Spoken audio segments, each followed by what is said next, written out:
Salut à toi, c'est Snacky et aujourd'hui j'aimerais bien te parler du smartphone pliable. Spécifiquement du Huawei Mate X parce qu'à mon goût, celui de Samsung, on dirait plus un prototype de smartphone du futur dans un vieux film, ou alors s'il l'avait fait en rouge, je pense que je l'aurais confondu avec un Pokédex. It's amazing. Thank you.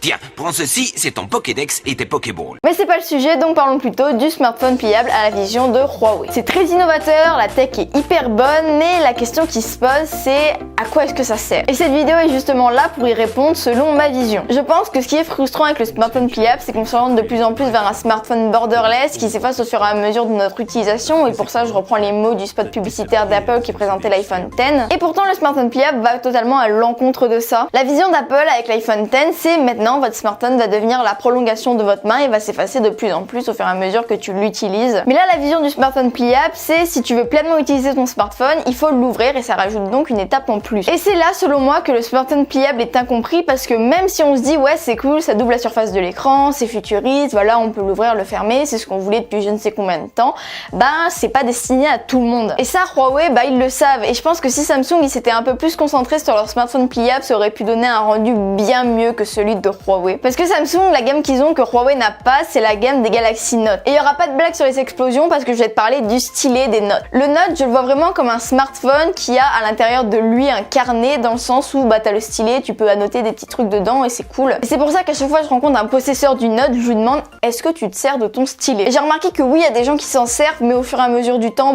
ils l'utilisent de moins en moins parce que ils ont pas le réflexe de sortir leur stylet. Mais il y a surtout aussi des personnes qui savaient absolument pas qu'il y avait un stylet dans leur smartphone. Et c'est là l'erreur de Samsung face au smartphone pliable. Le smartphone pliable te permet d'avoir une surface d'écran bien plus grande et bien plus transportable. Le Galaxy Note te permet d'avoir un stylet pour faire plus de choses sur ton écran. Et le mélange de ces deux produits, je pense que c'est la meilleure des choses à faire pour les architectes et les personnes qui sont sur des chantiers. Alors certes, un smartphone pliable ça vaut cher tout simplement parce que c'est nouveau, mais les professionnels, si le produit est bon, même si c'est cher, ils en ont peut-être besoin.